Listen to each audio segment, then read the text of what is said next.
Luna, নতুন করে গাইবান্ধায় কোন কোন পয়েন্টে ভাঙন দেখা দিয়েছে আর এবং ভাঙন রোধে পানি উন্নয়ন বোর্ডের পক্ষ থেকে কি ধরনের ব্যবস্থা নেওয়া হয়েছে? আতিফা, আপনাকে ধন্যবাদ।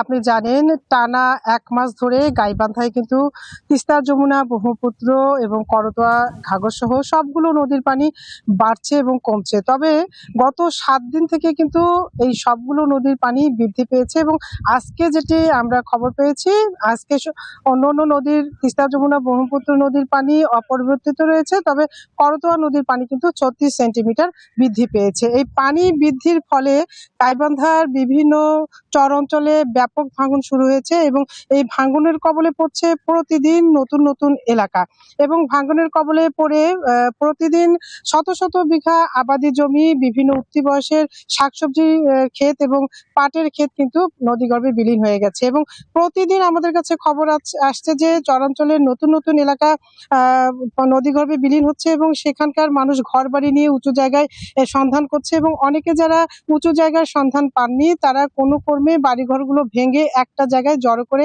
খোলা আকাশের নিচে কিন্তু বসবাস করছেন। সেখানে তাদের প্রচুর পয় নিষ্কাশন, খাদ্য সংকট দেখা দিয়েছে, যেমন তেমন বিশুদ্ধ পানির অভাব দেখা দিয়েছে এবং এই মানুষগুলো অভিযোগ করে বলেছেন যে তাদেরকে দেখার জন্য প্রশাসনের পক্ষ থেকে এখনো তেমন কেউ তাদের কাছে পৌঁছেনি এবং সাহায্য সহযোগিতা করেনি। এদিকে যদি বলি, গাইবান্ধা সদরের টুনিচর, জামুডাঙ্গা, উত্তর ভাঙ্গামোড়, কুটিপাড়া, চাঁদের বাজার, মহিষবান্দি, ছোট দাউদপুর, হামিন্দপুর, শ্রীরামপুর, কাজলঢোপ, মন্দুয়ার এইসব এলাকায় কিন্তু ব্যাপক নদী ভাঙন শুরু হয়েছে এবং পানি উন্নয়ন বোর্ড বলছে যে যেহেতু ঘাঘর নদীর তীরে অনেক স্থাপনা এবং এটি মেইনল্যান্ড, এই জন্য পানি উন্নয়ন বোর্ড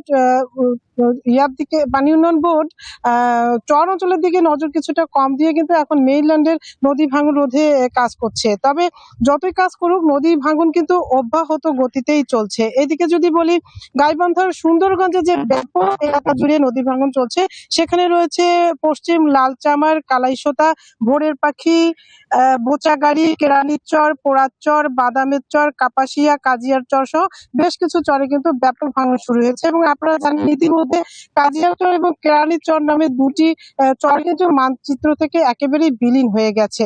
তবে এইসব এলাকার মানুষ প্রচন্ড কষ্টে রয়েছে এবং তাদের জমি জিরাত নদীগর্ভে বিলীন হয়ে যাওয়ায় তারা কিন্তু কর্মহীন হয়ে পড়েছে এবং খাদ্য সংকট দেখা দিয়েছে। এদিকে আমি আজকে কিন্তু ঘুরে এসেছি রসুলপুর চর থেকে। সেখানে দেখেছি যে চরে একেবারে পানি চরে ছুঁই করছে এবং গোচারণ ভূমি কিন্তু পানিতে ডুবে যাওয়ায় গরুর খাদ্য সংকট দেখা দিয়েছে।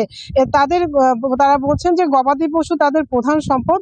গবাদি পশু যদি তাদের রক্ষা না পায় তাহলে তাদের জীবন জীবিকা রক্ষা পাবে না।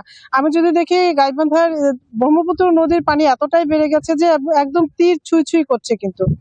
তো এই ছিল গাইবান্ধার ভাঙনের সর্বশেষ তথ্য। আতিফা। লুনা, আপনাকে অসংখ্য ধন্যবাদ আমাদের সাথে যোগ দেবার জন্য। গাইবান্ধা থেকে নদী ভাঙনের সবশেষ তথ্য জানাচ্ছিলেন আফরোজা লুনা।